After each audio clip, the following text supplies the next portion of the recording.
오늘 이 시간에는 마가복음 강의의 8번째 시간으로서 치유와 소생의 기적이라는 제목으로 말씀을 살펴보기를 원합니다.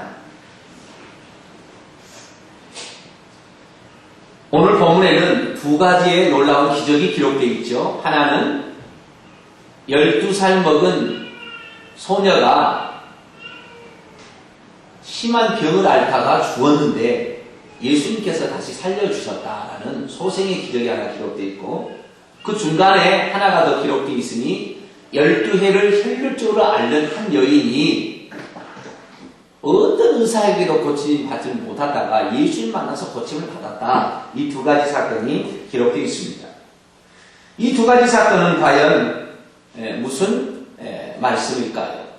우리는 성경에 기록되어 있는 모든 것들은 전부 실제 일어났던 일일 뿐만 아니라 거기에는 모든 상징적인 의미를 포함하고 있습니다. 그래서 예수께서 하신 행동은 실제로 하신 행동이지만 거기에는 비유적 행동이라고 말하여지는 속뜻이 숨겨 있는 것이죠. 이 본문의 두 가지 기적의 중심 주제는 과연 무엇일까요? 예수님이 치유자라는 것일까요? 아니면 예수님께서 사람을 살리시는 분이라는 뜻일까요? 아니면 더 큰 의미가 들어있을까요? 이 두 가지 사건의 공통된 주제를 찾아보라 만약에 한다면 우리는 본문을 통하여 그 공통된 주제를 찾아볼 수가 있습니다. 자, 우선 우리가 같이 한번 읽어볼까요? 마가복음 5장 34절 말씀, 12의 혈류증이 앓는 여인에게 하는 말씀을 들어봅시다. 시작. 예수께서 이르시되 딸아 내 믿음이 너를 구원하였으니 평안히 가라 내 병에서 놓여 건강할지어다. 아멘. 그 다음에 회당장 야이로의 딸을 살리실 때 회당장의 한 얘기입니다. 36절 말씀 시작. 예수께서 그 하는 말을 곁에서 들으시고 회당장에게 이르시되 두려워하지 말고 믿기만 하라 하시고. 아멘. 이 두 가지의 사건의 공통적인 주제는 뭐냐면 믿음이라는 것입니다. 사람이 질병에서 고침을 받고 죽은 자가 살아날 수 있는 것은 믿음을 통하여 진행된다는 사실을 우리에게 얘기하고 있는 것이죠. 그렇기 때문에 이 두 가지 사건은 한 가지 사건 속에 하나가 더불어 이렇게 들어와서 가운데 낀 거예요. 그래서 해당장 야이로가 자기 딸을 죽어가는 딸을 살려달라고 했는데 중간에 12해를 혈류증을 앓는 여자가 그 가는 도중에 예수님의 뒤로 와서 옷가를 만져가지고 병이 나는 사건이 있었어요. 그래서 예수님께서 자기에게 능력이 나가더라 하시고 그 여인을 찾았죠. 제자들이 말합니다. 사람들이 이렇게 많아서 예수를 믿는데 무슨 누가 만졌다고 얘기하십니까? 예수님께서 아니다. 내 능력이 내게서 나가는 것을 내가 느꼈다. 분명히 여기에 있다. 그리고 그 만진 사람이 여자라는 사실까지 다 알고 있었어요. 왜냐하면 이 32절 말씀 보니까 예수께서 이 일을 행한 여자를 보려고 둘러보셨다. 벌써 예수님은 뒤로 와서 옷가를 만졌지만 그 여자가 만졌다는 사실까지 다 아셨다는 거예요. 그래서 누가 만졌나 이렇게 해서 결국에 그 여인이 자기가 이루어진 일을 숨길 수 없음을 알고 두려워 떨며 나와서 엎드려서 여쭙게 되죠. 내가 사실은 여차여차해서 내가 완전히 정말로 많은 괴로움을 받고 정말 의사에게 보였지만 돈만 허비하고 아무 효용도 없고 오히려 더 중하였는데 주님을 만나서 옷가락을 만지게 되면 주님을 만나서 고침을 받으시겠다는 그런 믿음으로 와서 진짜 옷가락을 만졌는데 진짜 나왔습니다. 왜냐하면 그 여인이 그 29절 말씀 보니까 이에 그의 혈루 군원이 곧 마름에 병이 나온 줄을 몸에 깨달았다. 즉시 그런 것이 있었다는 거죠. 그러면 이 여자는 왜 예수님의 몸을 직접 만지지 않고 옷가락을 만졌을까요?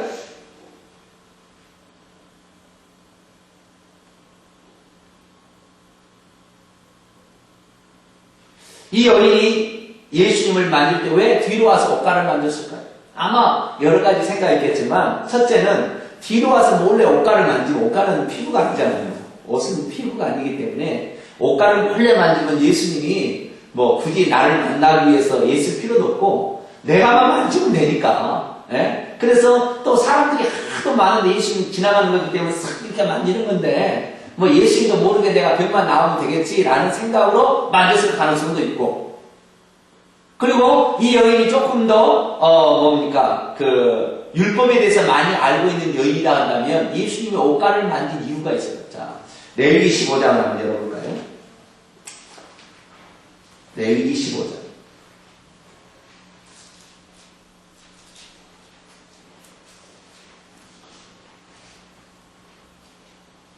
19절 말씀입니다. 레위기 15장 19절. 레위기 15장 19절 말씀. 같이 한번 읽어보죠. 시작.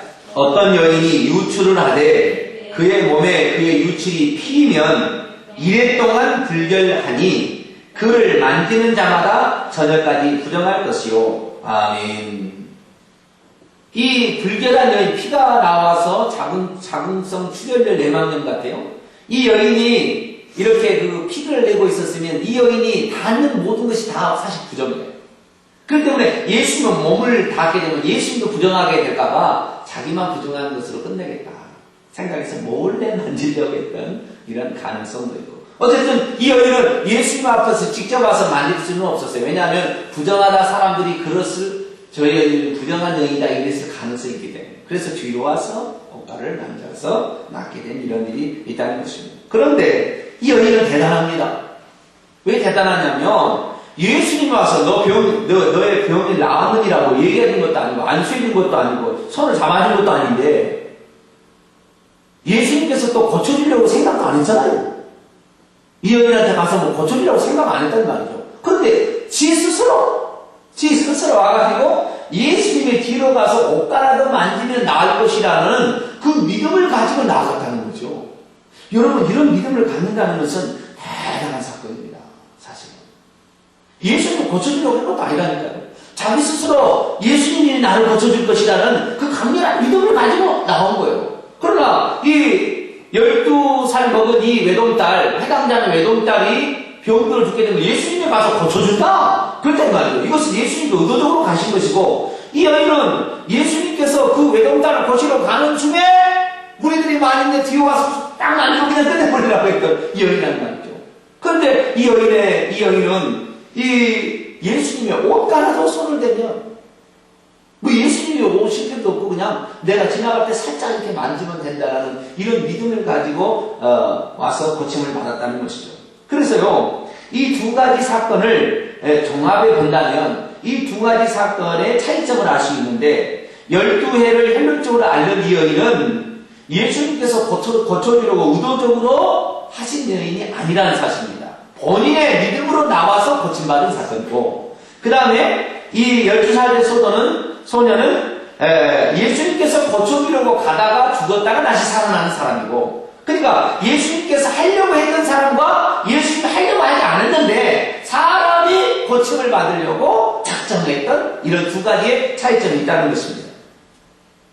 그러면 사람이 이렇게 병에서 고침을 받거나 죽은다 가운데서 살아날 수 있는 것은 사람의 믿음이 우선일까요? 하나님이 고쳐주시려고 하는 긍휼하심이 우선일까요? 참 애매하잖아요. 그죠? 예? 사람의 믿음이 우선일까요? 하나님이 고쳐주려고 하신 것이 더 우선일까요?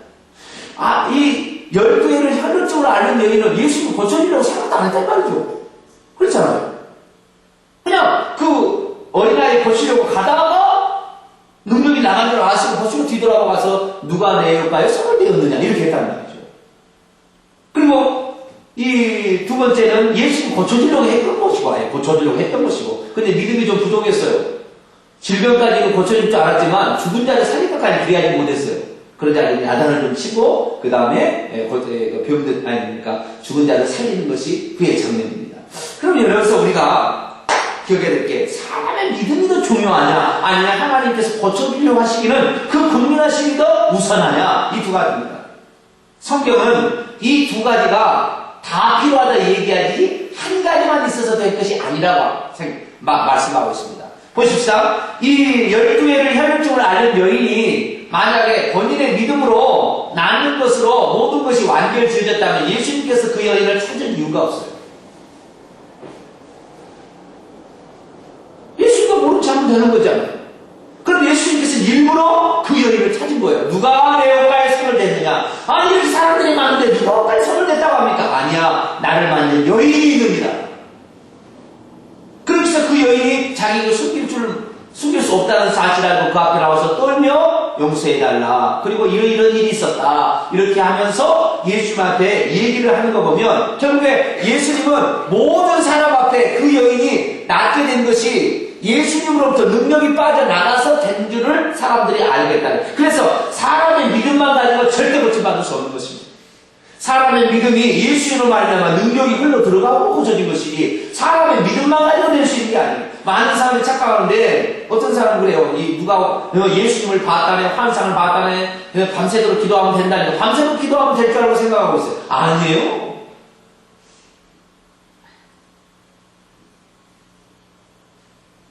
우리의 믿음에다가 하나님의 능력이 함께 있을 때 기적이 나타나는 거예요. 그래서 이 하나님의 능력으로 말 그의 믿음도 중요하지만 예수 그리스도로부터 있었던 그 믿음의 능력이 함께 됨으로 말미암아 기적이 일어났다는 사실을 모든 사람 앞에 간증하게끔 했다는 거예요. 그분을 만졌을 때 능력이 와서 혈루 근원이 착 마르는 것을 몸에 느꼈다고 간증함으로 말미암아 내가 이 치유받은 것이 나의 믿음뿐만 아니라 하나님의 고쳐주시려고 하는 그 능력이 함께 있었으므로 고쳐받았다는 것을 깨닫게 하기 위해서 예수님은 일부러 길을 멈춰 서시고 누가 내 과에 손을 대었느냐 얘기했다는 거예요. 이 사건에 대해서 저는요 좀 생각해 보게 될 때에 이 사건이 중간에 개입됐잖아요. 12살 먹은 외동딸이 지금 죽어가는 상태 아파서 이런 상태에 있다가 12의 혈루증 앓는 여인이 중간에 들어왔는데 만약에 예수님께서 이것을 무시하고 그냥 갔다고 한다면 이 12살 먹은 외동딸은 안 죽었을 수 있어요. 야이로의 딸은 안 죽을 수도 있었어요. 안 죽을 때 가서 고칠 수 있었으나 여기서 지체가 많이 됐어요. 이 사건 때문에 중간에 있는 사건 때문에. 그래서 예수님께서 그 무리들을 보시고 사람을 찾아오라 해서 그 여인이 결국에 자기가 나타나게 되고 고백하게 되고 많은 사람 앞에 이런 일이 공개되는 이 사건을 통해서 어느 그 지체에 대해서 이것 때문에 뭐 꼭 죽을 건 아니지만 그래도 이 지체된 사건이 오히려 그 어린아이가 더 죽음으로 더 치달을 수 있는 환경을 갖다는 거예요. 이걸 잘 보게 되면요 나사로가 죽은 사건하고 유사합니다. 나사로가 병들었다고 기별이 왔어요. 그래 내가 고쳐줘야 되겠다. 그런데 나흘 만에 갔어요. 일부러 안 갔어요. 그럴 때 중간에 죽었다는 기별이 왔어요. 그래서 예수 그리스도께서는 거기서 나는 곧 부활이요 생명이니 나를 믿는 자는 죽어도 살겠고 무릇 살아서 나를 믿는 자는 영원히 죽지 아니하리라 이런 말을 함으로 예수님이 생명의 주인 된다는 사실을 그 자리에서 그 현장에서 가르쳐 주려고 하는 부활이요 생명이라는 사실을 가르쳐 주려는 의도된 행동이었다는 것을 우리는 알게 된다면 예수님께서 이 여인이 와서 오빠를 만졌던 이 사건은 단순한 사건이 아니라는 것입니다. 이 사건은 예수님께서 꼭 그렇게 해야 될 필요성이 있었고 그렇게 함으로써 뭔가를 예수님께서 하시고자 하는 분명한 의도가 거기에 있었다는 것입니다. 그래서 우리는 이 두 가지 사건을 통하여 엄청난 사실들을 우리가 알아야 되는데 이 두 가지 사건에서 공통된 여러 가지 일들이 말들이 나오는데 첫째는 이 둘 다가 여자였다는 것입니다. 그렇죠? 하나는 장성한 여자였고 하나는 어린 여자였어요. 장성한 여자, 어린 여자. 그 다음에 또 공통된 특징은 12라는 숫자가 공통적으로 나옵니다. 하나는 12살 먹은 해당장 야이로 외동딸이고 하나는 12애를 혈육적으로 앓는 여인 10이라는 공통적인 사항. 그 다음에 세 번째 공통된 사항은 사람은 도저히 할 수 없는 지금 질병에 걸렸거나 죽어가고 있었다는 거예요. 인간의 의술이나 능력까지는 도저히 감당할 수 없는 상태였다는 것입니다. 자, 우리 26절 말씀을 12의 혈육적 여인의 상태를 한번 봅시다. 26절 말씀 시작. 많은 의사에게 많은 괴로움을 받았고 가진 것도 다 허비하였으되 아무 효임이 없고 도리어도 중하이라는 자에 아멘. 12해를 혈육적으로 알았으니 12해 동안 피가 흘러나오는 유출병을 알고 있었다는 말이죠. 그게 됐을 때에 이 여자는 그것을 고쳐보기 위해서 얼마나 유출병이 있으면 이 사람이 임신할 수 있어요? 없어요? 못하는 거예요. 생명을 못하는 거예요. 이 여인이 이 딸을 낳는지도 모르겠어요. 왜냐하면 똑같은 12년이니까. 그렇잖아요. 이 딸을 태어난 지는 12년 됐고 그 다음에 이 여인은 지금 10년 동안 병을 알아왔으니 이 딸을 낳고 10년 동안 이 유치병 때문에 쫓겨나가지고 홀로 살다가 왔는지도 모르겠어요. 이것은 이제 제가 죽어보면 꼭 물어보고 싶어요. 제가 천국에 가면 이 여인의 이름은 베로니카라는 여인이라고 니고데모 복음서에 보면 나와요. 외경이 있어요. 거기 보면 나와요. 이 여인의 이름은. 그래서 성기순례 가면 예수님께서 이렇게 가다가 쓰러졌던 그 자리마다 어떤 것을 상징적인 형상을 만들어 놓고 여기에 예수님이 첫 번째 쓰러진 곳, 여기 두 번째 쓰러진 곳 이렇게 돼 있어요. 근데 거기 가면 한 여인이 예수님이 와가지고 예수님의 땀을 닦아줬어요. 그래서 그 예수님의 땀을 닦아준 여인이 저 여인입니다. 저 여인이 누군지 아세요? 베로니카입니다. 딱 성기순례 가면 그런 얘기를 해요. 베로니카는 잘 모르잖아요, 우리가.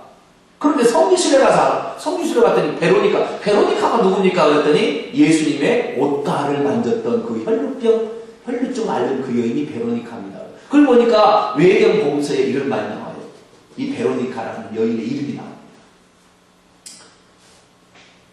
뭔 얘기하는 겁니까? 이 여인이 이 아이를 안 낳았을 가능성도 있고, 자우대 10이라는 공통된 숫자에 있었는데, 이 여인이 아이를 낳고 난 다음부터 12년 동안 아이를 못 낳은 거예요. 아이를 한 사람도 안 낳았다고 한다면, 지금까지도 아이를 못 낳은 거예요. 이스라엘 나라에서 가장 저주는 뭐냐면 자식을 못 낳는 거잖아요. 왜냐하면 자기의 태를 통하여 메시아를 낳아야 되겠다는 이러한 여인들의 마음이 있었기 때문에 자기 태를 통하여 자식을 못 낳는다는 것은 큰 저주 가운데 하나입니다. 그렇기 때문에 이 여인은 12년 동안 자식을 못 낳을 뿐만 아니라 이 병을 고치기 위해서 의원들에 가서 맨날 내보이고 병을 고쳐달라고 했으니 얼마나 이 여인의 정말로 괴로움은 얼마나 더했겠냐. 그리고 오히려 병은 더 깊어져 갔다고 성경은 얘기했다. 더 깊어져 갔다. 많은 의사들이 고쳐보려고 했지만 못 고쳤다. 이 회당장이 알고에 따르고 이 병이 너무 심해서 곧 죽어가니까 이 회당장이라는 직책이 어떤 직책입니까? 회당장이라는 것은 그 동네에 신앙과 덕망을 갖춘 대표자를 회당장으로 세웠어요. 이것은 자기가 회당장 하고 싶어 한 게 아니라 선출로 된 것입니다. 그래서 그 한 개의 회당을 만들어내게 되면 그 회당에서 관리하는 사람이 총 10사람이 있어요. 회당 관리하는 사람. 10사람 있는 애 중에서 3사람을 회당장으로 세웁니다. 그래가지고 이 회당장이 돌아가면서 회당을 관리를 하게 되니 회당에 와서 성경을 읽을 사람, 그 다음에 설교할 사람, 이거 다 정해주는 거예요, 회당장이. 엄청난 신앙과 덕망이 갖춰야 되는 거예요. 모든 사람의 존경과 사랑을 받을 만한 괜찮은 사람이란 말이죠. 그런데 이 사람이 어떻게 했습니까? 자, 22절 말씀 한번 읽어보죠. 22절, 23절. 시작. 회당장 중에 하나인 야이로랴 하는 이가 와서 예수를 보고 발 아래 엎드려 간곡히 구하여 이르되 내 어린 딸이 죽게 되었사오니 오셔서 그의 위에 손을 얹으사 그로 구원을 받아 살게 하소서 하거늘. 아멘. 이 회당장 중에 하나, 3명 중에 한 명이었다는 거예요. 그 회당장. 이 회당장은 21절에 보니까 예수님께서 가다라 지방 건너편에서 다시 왔으니 가버나움이에요. 그래서 이 가버나움 회당장에 한 사람이었는데, 3사람 중에 한 사람이었는데, 이 사람이 예수를 보고 발 앞에 엎드렸어요. 너 좀 엎드려서 간곡히 내 어린 딸을 살려달라고 이렇게 했다는 거예요. 이거 보통 행동이 아닙니다. 여러분, 오늘날의 지식층이고 오늘날의 덕망을 갖춘 사람, 이런 사람들이 말이죠, 목사님 앞에 넙죽 엎드린 거 아세요? 안 그래요. 그러지 않아요. 쉽지 않아요. 그러나 이 딸이 죽어가는 것을 아빠는 볼 수가 없었다는 거예요. 아빠는 볼 수가 없었다. 그래서 이 아버지는 그 딸을 살리기 위해서 예수 앞에 엎드려 살려달라 이렇게 요청했다는 거예요. 그래서 이 3가지 공통점이 있어요. 첫 번째는 뭐였습니까? 여자라는 공통점이다. 딸아, 너 딸아, 또 그 딸이었어요. 어린 딸이고 딸아, 내 믿음이 너를 보내서 딸, 여자였다는 것이고. 두 번째는 10이라는 숫자요. 세 번째는 인간의 능력으로 도저히 할 수 없는 절박한 절망적인 상황에 빠졌습니다. 이 3가지 사건을 예수님이 오심으로 말미암아 해결했는데 어떻게 해결했냐면 공통 분모가 아까 뭐라고 했다 했죠? 믿음이란 게 믿음 주제가. 이런 상황이 이런 상황이 있을 때, 절망적인 상황이 있을 때 이 절망적인 상황을 뛰어넘을 수 있었던 것은 우리 인간의 믿음을 요구한다는 것입니다. 여인의 믿음이 있었기 때문에 나왔고, 그 다음에 죽은 자 살릴 것을 못 믿었어요. 자기 딸을 고쳐줄 건 믿었지만, 그래서 회당장에게 믿기만 하라 라고 하면서 믿음을 갖게 하셨고, 그 다음에 보십시다. 37절로 40절까지 한번 읽어봅시다. 시작. 베드로와 야고보의 형제 요한 외에 아무도 따라오면 허락하지 아니하시고 회당장의 집에 함께 가서 떠드는 것과 사람들이 울며 심히 통곡함을 보시고 들어가서 그들에게 이르시되 너희가 어찌하여 떠들며 웃느냐 이 아이가 죽은 것이 아니라 잔다 하시니 그들이 비웃더라. 예수께서 그들을 다 내보내신 후에 아이의 부모와 또 자기와 함께한 자들을 데리시고 아이 있는 곳에 들어가사. 아멘. 여기 보니까 35절에 보니까 아직 예수께서 말씀하실 때 회당장의 집에서 사람들이 와서 회당장이 이르되 당신의 딸이 죽었나이다. 어찌하여 선생을 더 괴롭게 하시나이까. 다시 말해서 죽었기 때문에 이제 예수님 오실 필요가 없다. 다시 말해서 병든 자는 살릴 수 있는 주님으로 믿었지만 죽은 자를 살릴 수 있는 믿음을 갖지 못했던 사람들이었다는 거예요. 회당장도 그 얘기를 듣고 고민하고 있었을 때 뭐라고 하냐면 두려워하지 말고 믿기만 하라. 회당장이 그렇게 하고 그 다음에 당신의 제자들 가운데서도 믿음이 있고 또 앞장섰던 베드로와 야고보와 요한 3명의 제자만 데리시고 그의 아이의 부모를 데리시고 들어가서 거기서 고쳐 주셨다. 나머지는 들어오지 못하겠다는 거예요. 다시 믿음 없는 자는 내보냈다는 것입니다.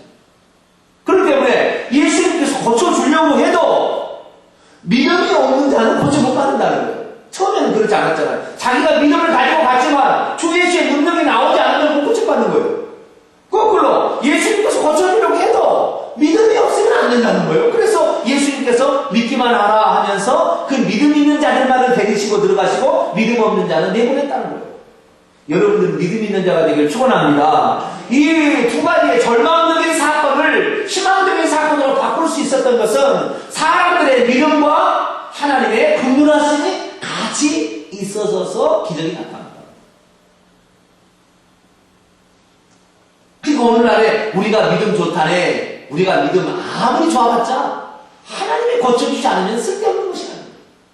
그 다음에 하나님이 고쳐주시려고 그렇게 했지만 우리가 믿음이 없어서 그것을 받아들이고 그릇이 안 된다고 한다면 그것도 내 것이 소유가 안 된다는 것이죠. 여러분들은 믿음의 그릇을 넓히게 되기를 축원합니다. 말씀을 들을 때마다 귀가 열려져서 믿음의 그릇을 넓혀야 되고, 그래서 이 조금만 더 생각하게 되면 여기까지도 하나님이 해결해 줄 것이다. 우리의 많은 믿음은 딱 단계가 있어요. 병든 것까지는 고침을 받지만 죽은 것은 못 고침을 받는다. 못 받는다. 이렇게 자기가 믿음의 한계를 딱 정해버리니까 그 한계를 초월할 수가 없는 거예요. 여러분의 믿음의 그 한계를 초월하게 되길 축원합니다. 자, 마가복음 11장 23절로 24절까지 말씀. 마가복음 11장 23절로 24절까지 말씀. 시작. 내가 진실로 너희에게 이르노니 누구든지 이 산더러 들려 바다에 던져지라 하며 그 말하는 것이 이루어질 줄 믿고 마음에 의심하지 아니하면 그대로 되리라. 그러므로 내가 너희에게 말하노니 무엇이든지 기도하고 구하는 것은 받은 줄로 믿으라. 그리하면 너희에게 그대로 되리라. 아멘. 여기 보세요. 24절에 보니까 23절에 24절에 보니까 믿고 되어지는 것일까요? 믿음이 먼저일까요? 행함이 먼저일까요? 믿고 나면 그 다음에 된다는 거예요. 실상은 믿음으로 되어진다. 이게 핵심이에요. 오늘 우리가 사실은 믿음의 분량이 말이죠. 여기 양재리만큼 조그마한 사람이 있고, 어제 우리가 김치통을 사왔는데 다라가 이따만 하더라고요. 아주 100명분을 이렇게 김치를 담으려고 다라가 있던데 이따만한 믿음이 있는가 하면 양재리만한 믿음이 있다. 네? 이왕이면 믿음을 좀 넓게 하시고 축원합니다. 돈 좀 더 주더라도 18,000원짜리 큰 걸 사야 돼. 이렇게 양재리가 조그만 사야 돼. 믿음의 분량을 계속 넘어가야 되는데 로마서 11장 17절 말씀 보면 믿음은 들음에서 나고 들음은 그리스도의 말씀으로 말미암는다. 결국에 하나님의 말씀을 들으면 들을수록 믿음이 생겨진다. 할렐루야. 왜 이 안에 나와서 예배를 드리고 말씀을 듣습니까? 말씀을 들을 때마다 믿음의 분량이 커진다는 것입니다. 할렐루야. 그래서 이 믿음의 분량이 딱 차게 되면 그 믿음의 분량이 차는 순간은 딱 그대로 이루어지는 거예요. 역사가 되거든요. 우리 믿음이 없어서 안 되는 건 결국이다. 물론 다른 요인도 많이 있겠지만 그 믿음도 아주 중요한 그 영역을 차지하고 있다는 것입니다. 그래서 우리는 믿음의 역량을 많이 갖춰야 되겠습니다. 그러면 자, 도저히 고침받을 수 없었던, 도저히 인간의 능력을 해결할 수 없었던 이 두 가지 사건이 본인들의 믿음과 하나님의 역사로 말미암아 두 가지가 함께 나타남으로 기적이 창출되었는데, 그러면 앞에 있는 두 가지 공통적인 요소, 하나는 딸이라는 여자라는 공통적 요소와 열둘이라는 공통적 요소가 있었잖아. 이것은 과연 무엇을 의미하는 거죠? 그냥 예수님이 그냥 이것을 그냥 하지 않습니다. 다 의도된 행동과 의도된 무엇이 있었다는 것입니다. 자, 그렇다면 잘 보세요. 이제부터 이제 진짜 보아를 이제부터 캐는 거예요. 성경은 이렇게 봐야 제대로 보는 거예요. 그죠? 자, 그렇다고 한다면 잘 보십시다. 뭐에서 우리는 이 핵심 포인트를 찾느냐면 12이라는 숫자인데, 자 보십시다. 여자가 태어나가지고 어린아이가 자라가지고 12살이 되잖아요. 그러면 12살 먹고 6개월 딱 되던 해에 성년식을 치릅니다. 그러면 이 여자아이는 아이를 낳을 수 있다. 이 여자는 시집을 갈 수 있다라고 하는 나이가 12살입니다. 이스라엘 나라에. 그래서 남자도 12살이 되면 율법의 아들 의식을 통해 되지만 여자도 12세가 되면 6개월 때부터는 성년으로 쳐주는 거예요. 그렇기 때문에 이 여자가 지금 12살이 됐잖아요. 곧 있으면 어른이 되어서 생명을 낳을 수 있는 상태로 가는데 죽어가고 있는 거예요. 지금 죽어가고 있는 거예요. 이 아이가 왜 자랐냐면 생명을 낳기 위해서. 여자의 목적은 여자가 남자의 돈을 베풀어서 생명을 낳아서 그 해산의 수고로 구원을 얻듯이 생명을 낳아야 이 여자의 본 의도를 하나님의 목적을 이룰 수가 있다는 거예요. 그런데 이 여자아이가 12살 됐는데 곧 어른이 돼서 생명을 낳아야 되는데 죽어가고 있다는 거죠. 또 봅시다. 12회를 혈혈증을 앓으면 이 여인은 지금 아이를 낳을 수 있는 자격을 이미 얻었어요. 어른이 되었어요. 그런데 12년 동안이나 혈혈증을 얻었으면 이미 이 여자는 최소한 12살 이상은 된 거예요. 그렇잖아요. 왜냐하면 성년이 돼야 이 피가 나올 수 있으니까. 그렇기 때문에 이 여자는 이미 어른이 된 상태에 있었는데, 어른이 된 당시에 뭐예요? 어른이 되었으면 생명을 낳아야 되는데 이 여자도 생명을 못 낳고 있는 거예요. 지금. 왜? 병이 들어가지고. 그래서 이 장성 출혈 내막염으로 말미암아 병이 들어서 그 피를 계속 흘리고 있으니 이 여자도 마찬가지로 생명을 낳아야 되는데 생명을 낳을 수 있는 자격을 갖췄으나 생명을 낳지 못하는 아주 불우하고도 생명이 중지된 상태에 있었다는 거예요. 그렇기 때문에 여기에 있는 속뜻은 뭐냐면 예수 그리스도께서 생명의 중이라는 것을 강하게 얘기하고 있으면서 이 생명이라는 것을 10이라는 숫자와 더불어서 얘기하게 된 것은 이스라엘의 지파가 몇 지파예요? 12지파. 구약의 이스라엘 백성이 12지파로 예견되어 있는 구약의 백성과 그 다음에 12사도로 구성되어 있는 신약의 사람들이 둘 다 마찬가지로 주님 없이는 생명이 없어져 간다는 것입니다. 12제자가 아무리 뽑혀서 어린아이 같은 12제자가 예수님의 12제자 사도는 바로 어린아이예요. 이 어린아이가 이제 커서 이제 곧 가서 복음을 전해서 많은 생명들을 낳아서 하나님의 백성들을 많이 만들어야 되는데 어떤 상태? 주님이 없다 한다면 죽어갈 수밖에 없다는 것입니다. 죽음이 그를 닥칠 수밖에 없다는 것이죠. 그 다음에 이스라엘 민족단을 봅시다. 12지파로 구성된 구약의 백성들이 있었는데 이 구약의 백성들도 주님이 없다고 한다면 결국에 피만 흘리고 고통만 있지 생명을 못 난다는 거예요. 생명을 못 난다.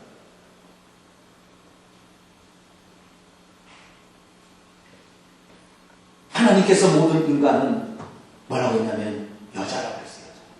그래서 우리는 결국에 구약의 백성이나 구약의 12지파로 구성된 구약의 백성이나 신약의 12사도로 대변되는 신약의 성도들이 다 그리스도의 신부로 그리스도의 신부가 되어서 신랑을 맞이해서 결혼하는 것으로 인류 역사는 끝나는 것입니다. 그렇기 때문에 이 둘 다 여자였다는 딸아 그래요. 똑같이 딸이 어린 딸이라고 그러고 예수님께서 딸아 내 믿음이 너를 구원하였으니 이제 병에서 놓여서 건강할지어다. 얘기하는 그 12혈통도 얘기하는 둘 다 딸이라는 거예요. 여자라는 것입니다. 이 여자라는 것은 인류를 가리키는 거예요. 예수 그리스도께서 우리의 신랑이시고 우리는 그의 신부가 될 사람들인데 주님이 없다 한다면 이미 자기가 하나님 백성 된 자라 할지라도 주님이 없다면 병들어서 끝나는 것입니다. 이제 새롭게 뭔가를 출발하려고 올라가는 사람이라 할지라도 주님이 없으면 병들어서 죽을 수밖에 없다는 것을 우리에게 강하게 얘기하고 있다는 것입니다. 할렐루야. 그렇기 때문에 오늘 우리가 주님 없이 뭔가를 해나갔다는 것은 절대 생명이 없는 사망으로 치닫는 것입니다. 그래서 이 세상의 모든 인류는 구약의 백성이나 구약의 이스라엘 백성이나 신약의 모든 성도들이나 주님이 없는 삶은 다 사망의 세력을 잡은 자 마귀에게 끌려가서 결국에 죽음으로 치달 수밖에 없다는 것을 예수님이 아셨기 때문에 이 여자가 와서 그렇게 했을 때 이것이 바로 이스라엘 12지파의 12애를 혈육적으로 알고 있는 이스라엘 12지파의 정렬하는 모습이었어요. 그들은 주님이 없으면 안 된다고 원래 자기들이 해본 대로 다 해봤어요. 병원에 가서 의사에 가서 다 해본 대로 해봤지만 안 된다는 거예요. 이스라엘은 여기 주님 없이 다른 걸 해보려고 많이 노렸지만 이스라엘은 결국 얻는 것이 없었다는 거죠. 그래서 이제는 오직 주님밖에 없습니다. 나는 주님밖에 없습니다 라고 예수님이 뒤로 와서 옷가락을 만지고자 하는 그러한 겸손함을 보였을 때에 예수님께서는 이스라엘 12지파를 살려주셨습니다. 할렐루야. 이스라엘 12지파도 살려주시고 그래서 예수님께서는 그 여자가 와서 자기 옷가락을 만졌을 때 그냥 지나가지 않았어요. 저것이 바로 이스라엘의 12지파의 상태다. 내가 없다고 한다면 저들은 더 충만해져서 완전한 멸망을 이룰 수밖에 없다.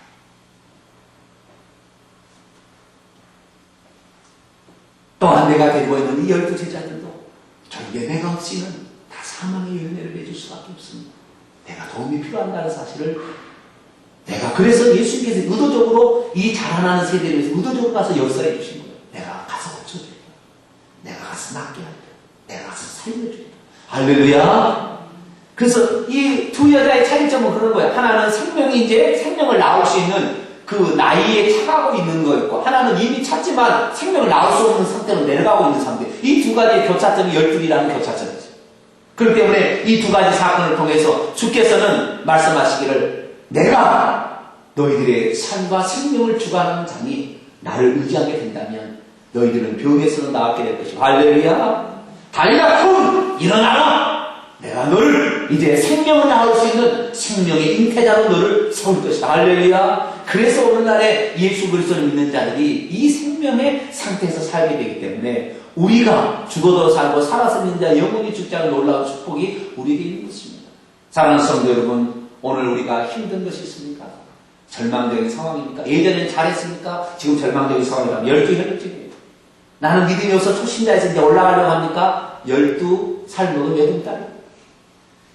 그러나 이 두 사람 다 주님의 도움이 들어가게 되니 주님의 기적이 들어가게 되니 이들은 소생함을 얻었고 거기에서 생명을 낳을 상태로 회복이 됐습니다. 할렐루야. 그래서 이 12해를 혈육증하는 여인은 예수님의 고침을 받고 임신할 수 있는 사람이 되었고 이 어린 딸은 병들어서 죽으려다 살아남으로 말미암아 다시 생명을 잉태할 수 있는 자격을 얻었으니 이제 주님을 만남으로 말미암아 모든 사람이 생명을 가지게 되었습니다. 할렐루야. 요한복음 10장 10절에 내가 온 것은 양으로 생명을 얻게 하고도 풍성히 얻게 하려 하십니다. 할렐루야. 예수 그리스도께서 오신 목적이 무엇이냐 것이 분명히 이 두 가지 사건이 오래되면서 일어났지만 확실히 우리에게 제공이 되어 있다는 것입니다.